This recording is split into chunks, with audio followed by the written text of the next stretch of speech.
అందులో వచ్చినటువంటి డబ్బుతోటి ఎంతో కొంత తన గ్రామానికో తన జిల్లాకో ఎంతో కొంత ఖర్చు పెట్టకపోతే ఆ సంతృప్తి ఉండదనేటువంటి భావన ఏదైతే కుమార్కి వచ్చిందో అదే భావన ఈ దేశంలో డబ్బు సంపాదిస్తున్న వాళ్ళందరికీ కూడా వచ్చినట్టయితే ఈ దేశంలో దరిద్రాన్ని పారద్రోలడం సులువు అవుతుందని నేను అనుకుంటున్నాను. శ్రీపాద సుబ్రహ్మణ్య శాస్త్రి గారు అంటే మన తెలుగు పండిట్స్ మృణాలిని లాంటి వారికి తెలుసుంటారు, కానీ నాకైతే శ్రీపాద సుబ్రహ్మణ్య శాస్త్రి గారి గురించి ఎక్కువగా తెలియదు.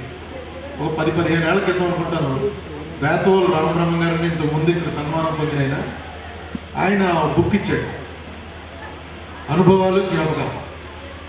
ఏంటండి ఇదంటే శ్రీపాద సుబ్రహ్మణ్య శాస్త్రి గారిని ఒక ఆయన జీవిత కథ రాసుకున్నాడండి అన్న. అసలు నాకు పేరే తెలీదు. జీవిత కథ అంటే మహాత్మా గాంధీదో జవహర్లాల్ నెహ్రూదో అలాంటి వాళ్ళ జీవిత కథలు చదువుతాం. ఎవరో సుబ్రహ్మణ్య శాస్త్రి గారి జీవిత కథ ఇచ్చి చదవమంటుంటే బాగుండదు, తీసుకోకపోతే తీసుకున్నాను. తీసుకున్న తర్వాత ఎవరైనా ఎంత జీవిత కథ ఉంది, ఎందుకంటే చాలా లావు పుస్తకం.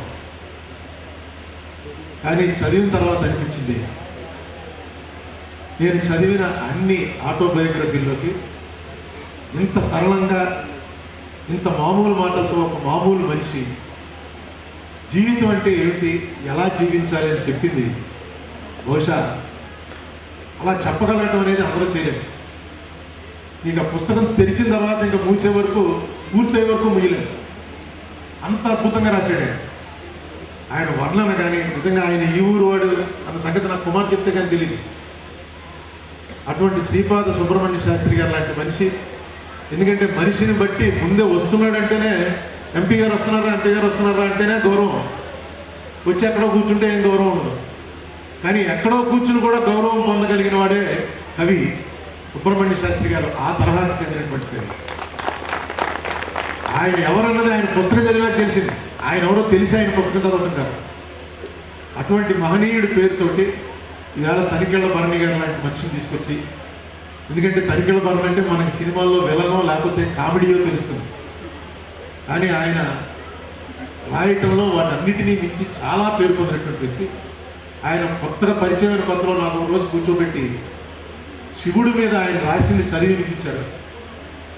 కూర్చుంటే మామూలుగా మనకేమనిపిస్తుందంటే కవులు ఎవరన్నా కవిత్వం మొదలెట్టారా అంటే ఏమో వదలరేమో అని కనిపిస్తుంది. మనకిష్టం ఉన్న లేకపోయినా వాళ్ళు చెప్పుకుంటూ పోతారా. భరణి గారు కూర్చోబెట్టి ఒక 2 నిమిషాల్లో ఎదురు గారు కూర్చోండి అన్న తర్వాత అడిగి అది పూర్తి చేసాడంటే మీరు బిజీగా ఉన్నారన్నారు కదండి, ఏదో పని ఉందన్నారు, మళ్ళీ కూర్చున్నప్పుడు చెప్తాను అంటే బాబు అది పూర్తి చేస్తే కానీ నాకు ఇంక వేరే పనులు కాదు, ముందు అది ఏంటి అసలు చెప్పండి అంటే ఆ రోజున శివస్థుతి ఆయన చెప్తుంటే ఒక అరగంట 30 గంటల సేపు విన్న తర్వాత నాకు అనిపించింది ఈయన కీడు పోవడానికి సినిమాల్లో విలన్ వేషాలు వేస్తున్నాడేమో. ఈసారి దృష్టికోణం పెడతారు ఒకటి. అలాగే తనికెళ్ళ భరణి అన్నటువంటి మనిషికి ఇంత పేరు వచ్చేస్తే ఆ పేరు ఎక్కడ కొట్టేస్తుందో మనిషిని భగవంతుడి సినిమాల్లో కూడా యాక్ట్ చేస్తుంటారా బాబు నువ్వు, లేకపోతే చాలా ప్రమాదం, నీకు జనం అందరూ కూడా కోశ తగిలేస్తుందని సినిమాల్లో వేషాలు వేస్తారని అనిపించింది. అంత గొప్ప కళాకారుడు అంటే ఒక రాయగలగటంలో కానీ ఒక మాట చెప్పగలగటంలో కానీ అటువంటి కళాకారుడిని పిలిచి ఈవేళ ఇక్కడ కూర్చోబెట్టి ఈ ఊరిలో పొలమూరు లాంటి ఒక గ్రామంలో సన్మానం చేయడం ద్వారా ఈ ఊరికి ఆ గౌరవం దక్కింది. శ్రీపాద సుబ్రహ్మణ్య శాస్త్రి గారు లాంటి మనిషి పుట్టినటువంటి ఊర్లో, బుద్ధవరపు డాక్టర్ గారు లాంటి మనిషి పుట్టినటువంటి ఊర్లో కుమార్ అనేటువంటి ఒక మనిషి నా ఊరిని ఇలా చేయాలనుకుంటున్నానని నా ఊరిలో జనం చూడండి ఇంతమందిని కూర్చోబెట్టి మాకు చూపించి, అందులో నాకు ఆశ్చర్యం ఏంటంటే 33% రిజర్వేషన్ అంటే ఇక్కడ 50% ఆడవాళ్ళు ఉన్నారు. చాలా ఆనందం వేసింది. ఎందుకంటే ఒక గ్రామంలో ఇంతమంది ఆడవాళ్ళు వచ్చి కూర్చుని ఎంటర్టైన్మెంట్స్లో పార్టిసిపేట్ చేయడం, చాలా రెలవెంట్గా మృణాలిని గారిని తీసుకొచ్చి ఆవిడ చేత కీలక ఉపన్యాసం చేయించడం చాలా బాగుంది. కుమారు, కీప్ ఇట్ అప్. నువ్వు చేసేటువంటి కార్యక్రమాలు ఇంకా విస్తరించుకోవాలని, నీ వల్ల నలుగురు మనుషులకు మంచి జరగాలని, అల్టిమేట్గా అదే మిగులుతుంది, అదే లైన్లో వెళ్ళాలని కోరుతూ భరణి గారికి ఎక్కువ సమయం అవకాశం ఇస్తే మాకందరికి ఎంటర్టైన్మెంట్గా ఉంటుంది, మనందరికీ ఎంటర్టైన్మెంట్గా ఉంటుంది. తర్వాత ఇప్పుడే లోపలికి వెళ్ళి చూశాను, అసలు కార్యక్రమం ఉంది. సినిమా హీరోలంతా వరుసగా నేను లోపలికి వెళ్తుంటే చూశాను. ఆ హీరోలందరూ కూడా వచ్చే కార్యక్రమం ఉంది కాబట్టి ఇక నేను విరమిస్తున్నాను. సాధ్యమైనంత తొందరగా ఈ వేదిక మీద నుంచి కుర్చీలు కూడా కిందకి మార్చినట్టయితే కొంచెంసేపు మేము కూడా డ్యాన్స్ చూసే అవకాశం ఉంటుంది. థ్యాంక్ యూ, నమస్తే. గులాబీ అత్తర్ లాంటి మా కుమార్, ఈ గులాబీ అత్తర్ సన్మానం త్వరలో ప్రారంభం కాబోతోంది.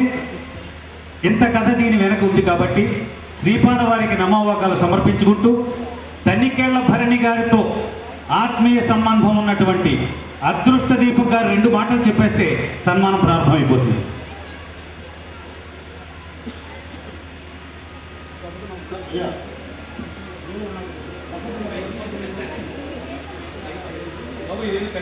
మాట్లాడతాను నేను.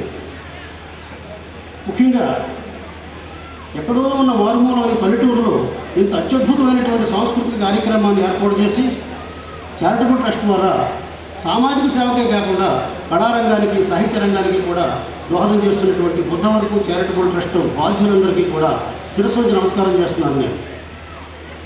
నేను చెప్పేదాన్ని చాలా ముఖ్యమైన విషయం, శ్రీపాద సుబ్రహ్మణ్య శాస్త్రి గారి గురించి సోదరి మృణాళ గారు చాలా వివరంగా చెప్పారు. అయినా నాకు తెలిసిన విషయం ఒకటి చెప్తాను. ఎవరైనా మిత్రులు పరిచయం అయినప్పుడు, సాహితీ మిత్రులు పరిచయం అయినప్పుడు మంచి పుస్తకాలు ఏమైనా ఉంటే రిజిస్టర్ చేయండి, కొనుక్కుంటూ ఉంటుంటారు. నేను గత 20 సంవత్సరాలుగా నాకు ఊహ బాగా తెలిసినప్పటి నుంచి 2 పుస్తకాలు చెప్తుంటాను. అందులో ఒకటి శ్రీపాద వారు రాసినటువంటి నా అనుభవాలు జ్ఞాపకాలు, రెండో పుస్తకం తిరుమల రామచంద్ర గారు రాసినటువంటి హంపి నుంచి హరప్ప దాకా అనే పుస్తకం. నాకు తెలిసి ఈ 25 సంవత్సరాలు అంతకంటే గొప్ప పుస్తకాలు ఏమో రాలేదు. పుంఖానుపుంఖంగా కొన్ని వేల పుస్తకాలు వచ్చేస్తున్నాయి. కానీ ఏదైనా ఒక పుస్తకం చదివినప్పుడు మన జ్ఞాన పరిధిని పెంచే స్థాయి ఆ పుస్తకానికి ఉండాలి.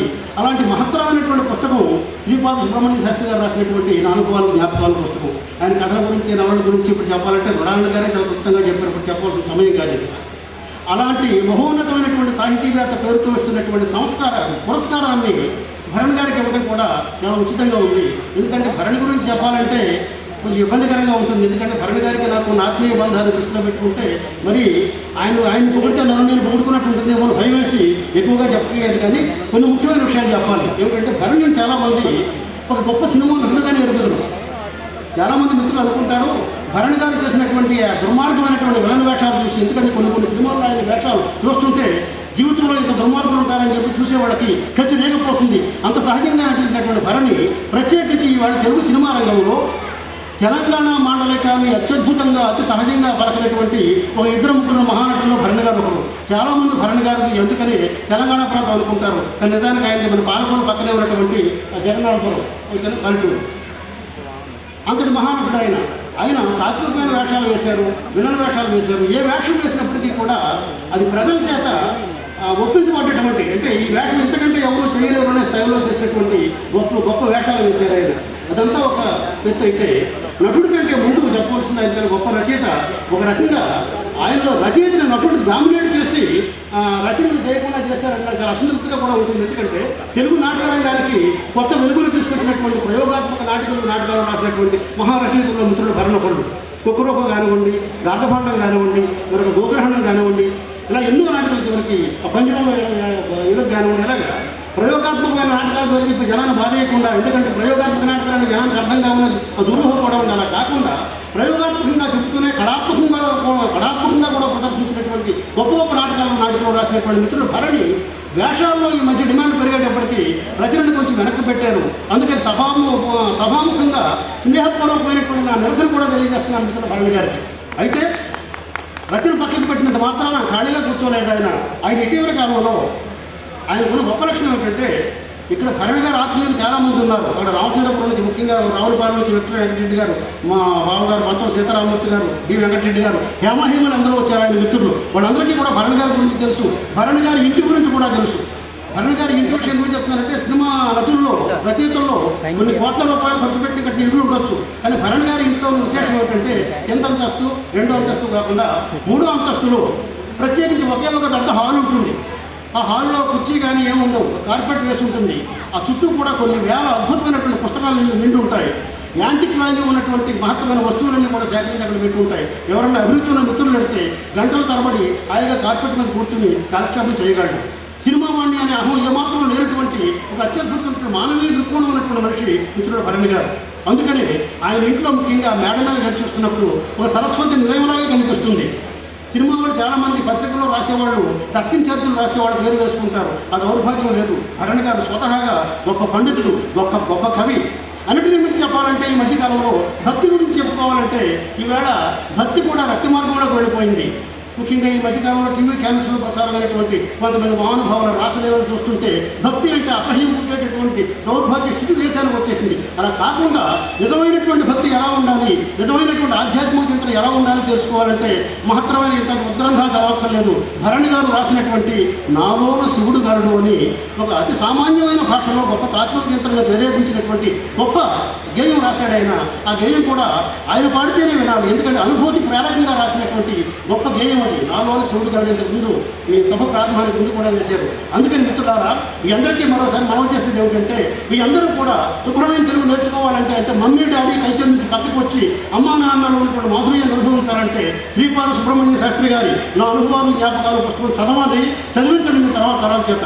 అలాగే భరణి గారు రాసినటువంటి ఆ నాలోన శివుడు గారుడు అనేది నిజంగా మీరు ఆధ్యాత్మిక తత్వం ఉంటే, ఆధ్యాత్మిక చింతన ఉంటే ఇతర గ్రంథాలక్కర్లేదు. భరణి గారు రాసినటువంటి, భరణి గారు పాడినటువంటి నాలోన శివుడు గారుడు అనేటటువంటి అది ఒకసారి వినండి, ఆనందించండి. Thank you. కుమార్ గారు, మృణాలిని గారు,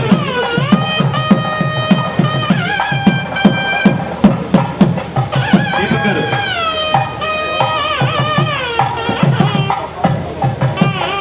పెద్దలు చెప్పిన విశేషాలతో పాటు అమ్మని మమ్మీ అంటూ నాన్న కూడా డమ్మీ అయిపోయాడంటూ ఎన్నో వార్తాపత్రికలలో ప్రముఖంగా వారు రాసే వ్యాసాలు, పీఠికలు, ఎన్నో కథలు తనికెళ్ళ భరణి గారి గురించి నిత్యం మనం చదువుతూ ఉంటాం. ఉడతా భక్తిగా నేను చదివిన అమ్మ మమ్మీ నాన్న డమ్మీ గురించి 4 మాటలు చెప్తాను. తల్లిదండ్రులు ముందుగా పిల్లలకి మమ్మీ అన్నం మానేసి అమ్మ అనే పదాన్ని నేర్పించాలి అనేటటువంటి భావనతో ఆ కథని రాశారు తనికెళ్ళ భరణి గారు. ఆంధ్రజ్యోతిలో నవ్య సంచికలో భరణి గారిని పాత్రికేయులు ఇంటర్వ్యూ చేసినప్పుడు మీకు ఇష్టమైన రచయిత ఎవరు అంటే వారు చెప్పిన సమాధానం శ్రీపాద సుబ్రహ్మణ్య శాస్త్రి. శ్రీపాద సుబ్రహ్మణ్య శాస్త్రి రచనలలో మీకు ఏది ఇష్టం అంటే ఆయన చెప్పిన కథ గులాబీ అత్తరు. ఇందాకనే చెప్పింది ఆ గులాబీ అత్తర్నే ఇంతవరకు తీసుకొచ్చి మా కుమార్ ద్వారా ఆ గులాబీ అత్తర్ని తనికేళ్ల భరణిపై చిలకరింపజేస్తుంది. సమ్మోహనమైనటువంటి ఈ కార్యక్రమం వీణుల విందులుగా రసజ్ఞులను అలరింపజేస్తుంది. బుద్ధవరపు చారిటబుల్ ట్రస్ట్ వారు ఏర్పాటు చేసేటటువంటి సారస్వత సేవలు, సంగీత సాహితీ కార్యక్రమాలలో ప్రముఖంగా ఇలాంటివే మన మనసుల్ని దోచుకుంటున్నాయి. 10 కాలాల పాటు మన మదిలో దాచుకునేలా చేస్తున్నాయి.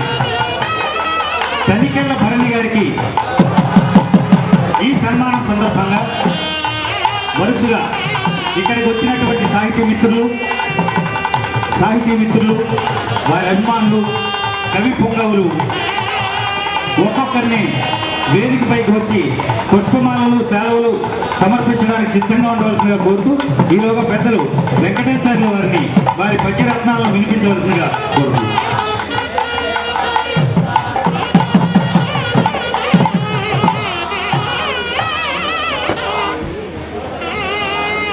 వారి ప్రేమాభిమానాలను పుష్పమాలలతో, గులాబీ మాలలతో తెలియజేస్తున్నారు. పద్యరత్న కుసుమాలు భరణి గారిపై వెంకటేశ్వర్లు వారు సమర్పిస్తారు. సభాయై నమః. కేవలం 6 నిమిషాల్లో నా కార్యక్రమాన్ని నేను పూర్తి చేస్తాను. టైం చూసుకోవచ్చు. ఒక్కసారి పుష్పమాలలు, సెలవుల కార్యక్రమం ఆపు చేయవలసిందిగా కోరుతూ తనికెళ్ళ భరణి అంటే ఎవరు, ఎంతని చెప్పగలను, నా వల్ల అవుతుందా? అల్ల విశ్వము ఈతనికెళ్ళ భరణి. ఆ విశ్వమే ఈయన చేతిలో ఒక భరిణ లాంటిది. అల్ల విశ్వము ఈతనికెళ్ళ భరణి. అటువంటి ఆయన్ని గురించి చెప్పమన్నారు. ఒక్కొక్క పద్యం చదివి విశేషాలు చెబితే ఆలస్యం అవుతుంది కాబట్టి పద్యాలు చదివేస్తాను. ఎంతెంతో సాహిత్యాన్ని పుక్కిటబట్టిన, సాగరాన్ని పుక్కిటబట్టిన, ఆపోషణం పట్టిన అగస్త్యుని వంటి తనికెళ్ళ భరణికి నా పద్యం ఆలకించి తెలుసుకోవడం ఒక కష్టమా? కాబట్టి పద్యములు మాత్రమే విజ్ఞాపన చేసుకుంటాను. 3-4 నిమిషాల్లో విరమిస్తాను. సువర్ణ సుమమాల, సువర్ణ సుమమాల మంచి రంగులు కలిగిన మాల, మంచి అక్షరముల మాల. పెరలకు విసుగు జేనెలతో వాతెర చిరునవ్వులతో తగు ఎరుకను కలిగించు భరణి కెరగు జగమ్ముల్. ఎరగుట అంటే నమస్కరించుట. కోగంటి కవిని నే చేకోగంటి నటావతంసు కోవిదుమది ఎంతో గంటి సంతసము లోగంటి పవిత్రమూర్తిలోని మహస్సుల్. శ్రీపాద దివ్య రాజీవముల సన్నిధిలో జరుగుతున్నది. శ్రీపాద సుబ్రహ్మణ్య శాస్త్రి గారి శ్రీపాదములు అనుకుందాం, లక్ష్మీదేవి పాదములు అనుకుందాం. కూర్చున్న వారు ఎవ్వరూ తక్కువగా కనపట్టాలా, అందుకే కాగితం మడిచి జేబులో పెట్టుకు వెళదాం అనుకున్నా. భరణి గారు సౌజ్ఞ చేసి మరీ పిలిచారు. వీరు చెప్పారు, వారు చెబుతారు, వీరు చెబుతారంటే అన్నీ వీరే చెప్పేస్తున్నారు. ఇది కూడా ఎక్కడ చెబుతారో అని చేతిలో పెట్టుకుపోతున్నా. అటువంటి దివ్యమైన శ్రీపాద సన్నిధి ఇది. శ్రీపాద దివ్య రాజీవ మారందధారాత్త అక్షరానందరాజితము అభినయ భవ్యరసానందదాయి సత్ప్రేక్షక హృదయ సంతృప్తిదము హర్ష ప్రఫుల్ల మఖాదేవ నామోత్థ పులకాంకురాది సద్భూషణము అద్వైత రూప రసానంద సింధు సంగమ దేశిక ఆత్మసుఖప్రదము కీర్తిదము నిత్య భక్తి సంగీత కవితము అహరహరుపాసనాత్మకమైన మీ యశమ్ము నిచ్చలు పెంచుక శంకరుండు. శంకరుండు శివుడు, శంకరుండు విష్ణువు ఇద్దరును. శ్రీల ముత్యాల జల్లు వర్షించుగాత. అంచిత భక్తి భావమున అందరూ అన్ని విధాల మిమ్ము నర్చించిరి. శాల్వాలు చెప్పారు, పూలమాలలు వేశారు. పేదనైతి కరుణింతురటంచు సువర్ణమాల కల్పించి ప్రపత్తి గంధములగించి భవద్హృదయానంసగానించితి భవత్హృదయానంసగానించితి దీని దాల్చి భరణి నన్ను మిత్రులను అనుగ్రహింపుమి. శ్రీరామనవమి నాడు పెద్ద పెద్ద రాజులందరూ పిలిచి ఆశీర్వదించమన్నప్పుడు వారిని ఆశీర్వదించబోతూ భరణి గారు గుర్తొచ్చి వీరిని గురించి నేను ఒకటి రాశాను. అంత సంస్కృతమే యతిప్రాతులుంటాయి. శీతపద్య గణాలు రతన రోచిప్పినద్ధ వసంత నూత్న కుందాయితములు రఘువంశమణి శరీరస్యంది సుషమాప్త లలిత నూత్నేంద్ర నీలాయితములు ఆనందవల్లీ ప్రసూనమాల సమాలంకృతి త్వరిత కేలాయితములు భరణికిడు సంతతము శుభాలు మంత్ర సంభృతములు సర్వ విశ్వస్తుతములు. జానకీరని ఏమీ ఇవ్వలేదనే బాధ లేకుండా ఒక కాగితం ఇంతకన్నా బాగా అది కాగితం కాదండి, సాక్షాత్తు సరస్వతి. థ్యాంక్ యూ అండి. మీకు వేవేల కృతజ్ఞతని వేదికపైకి రావాల్సిందిగా కోరుతూ ముందుగా అదృష్ట దీపక్ గారు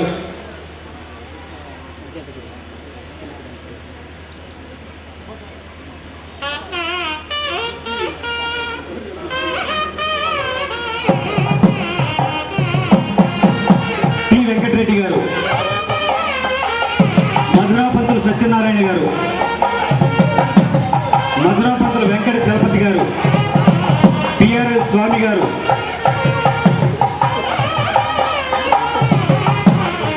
రతన్ బాబు గారు, భరణి గారి ఆత్మీయులు సూర్యనారాయణ గారు,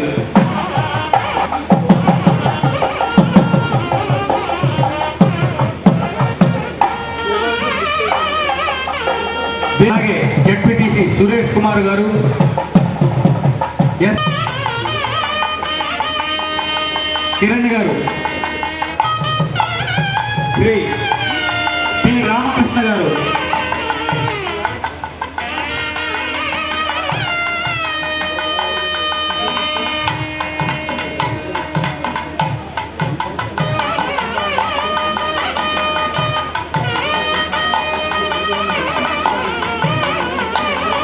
బక్కలంక కిరణ్ గారు,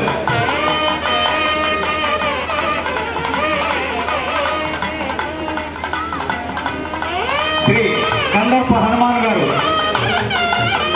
రాయవరం ఎంపీపీ శ్రీ శ్రీనివాసరావు గారు, ఆర్వీఎస్ సత్యబాబు గారు, మేడపాటి సుబ్బారెడ్డి గారు, అనపర్తి రాయవరం బిక్కవూరు మండల్ పరిషత్ ఎడ్యుకేషన్ ఆఫీసర్స్,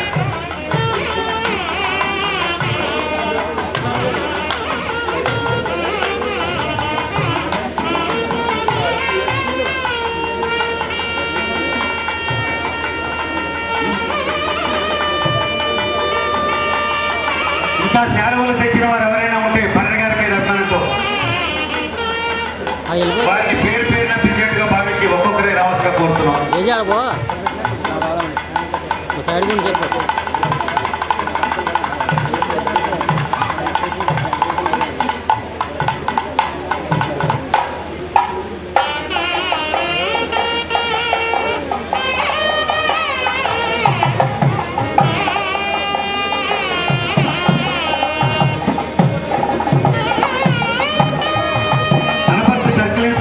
శ్రీ ఏ త్రినాథరావు గారు, అలాగే మరో సిఐ రమణమూర్తి గారు వారిని వేదికపైకి రాహుల్గా కోరుతున్నాం.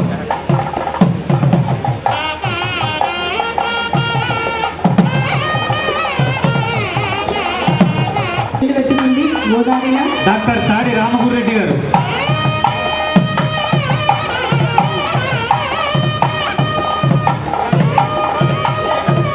వీళ్ళంతా కనిపిస్తున్న అభిమానులు, కనిపించని అభిమానులు ఎంతో మంది ఎక్కడెక్కడో ఎన్నిసార్లు వాళ్ళు తలుచుకుంటున్నారో వారి పుస్తక రూపంలో, నటన రూపంలో, సాహిత్య రూపకంలో ప్రారంభించవలసిగా కోరుతున్నాం.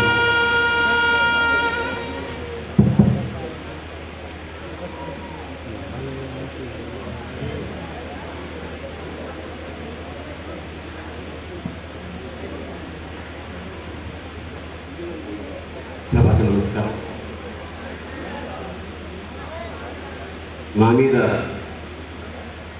అత్యంత ప్రేమాభిమానాలతో అతి తక్కువ పరిచయంలో నాకు మహామహోపాధ్యాయ శ్రీపాద సుబ్రహ్మణ్య శాస్త్రి గారి అవార్డుని ఇచ్చిన బుద్ధవరపు ట్రస్ట్ కుమార్ గారికి, బిజీగా ఉంటూ కూడా రాజకీయాల్లో నా మీదమైన వాత్సల్యంతో వచ్చిన మా ఉండవల్లి అరుణ్ కుమార్ గారికి, అలాగే 25 ఏళ్ల మా స్నేహాన్ని పురస్కరించుకుని నా మీద ప్రేమతో నాతో కలిసి వచ్చి తీరిక లేకపోయినా రాత్రికి రాత్రి ఇప్పుడు వెళ్ళిపోవాలన్న మా మృణాలినికి, అలాగే దాదాపు 25 సంవత్సరాలుగా సాహితీ నేనంటే నాకు చాలా ఇష్టమైన మా అదృష్ట దీపకి, ఇంకా వేదికని అలంకరించిన మిగతా పెద్దలు అందరికీ, నా కోసం ఎంతో దూరం నుంచి పాపం ప్రయాసపడి వచ్చి నా మీద పంచరత్నాల హారాన్ని సమర్పించిన మా కోగంటి వెంకటాచార్యులు, మా బావ వంతం సీతారామమూర్తి, మా CRC club president secretary Venkatareddy గారు, మిగతా చాలామంది మిత్ర బృందాలు, పొదనాడ నుంచి ప్రత్యేకంగా ఇదే పని మీద వచ్చిన ఎంఎస్ సూర్యనారాయణ, బాపు గారి మిత్రుడు, నాకు మిత్రుడు బినిమ్, ఇంకా చాలామంది.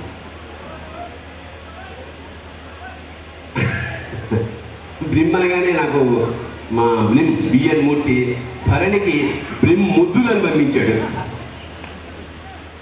వాత్సల్యం, ఈ అనంతమైన వాత్సల్యము ఈ ఊళ్ళో మీ అందరి సమక్షంలో సినిమా ఆర్టిస్ట్గా కాకుండా ఒక సాహిత్యం తెలిసిన వాడిగా, సాహిత్యాన్ని చదువుకున్నవాడిగా, సాహిత్యాన్ని గౌరవించేవాడిగా, ముఖ్యంగా శ్రీపాద సుబ్రహ్మణ్య శాస్త్రి కథల్ని అమితంగా ప్రేమించేవాడిగా నాకు గులాబీ అత్తరు సీసాతోటి సన్మానం కొసమెరు కురిసిన కుమార్ గారికి ఒక విధంగా చాలా అవార్డులు తీసుకుని ఉంటాను, రంగస్థలం మీద కానీ సినిమాల మీద కానీ నేను సన్మానాలకు ప్రధానంగా వ్యతిరేకిని. ఎవరన్నా సన్మానం చేస్తారని వస్తే నేను చెప్పే ఒక మాట ఏమిటంటే, మీ ఊళ్ళో కళాకారులు ఎవరన్నా వయోవృత్తులు ఆర్థికమైన అవసరం ఉన్నవాళ్ళు ఎవరు ఉంటే వాళ్ళకి చేయండి, నా చేతులతో సన్మానం చేస్తాను, నాకు మాత్రం వద్దు అని సున్నితంగా తిరస్కరించే నేచర్ నాది. ఎందుకంటే మనం చాలా సాధించాలి, మనకన్నా ముందు చాలా సాధించిన వాళ్ళు ఉన్నారు.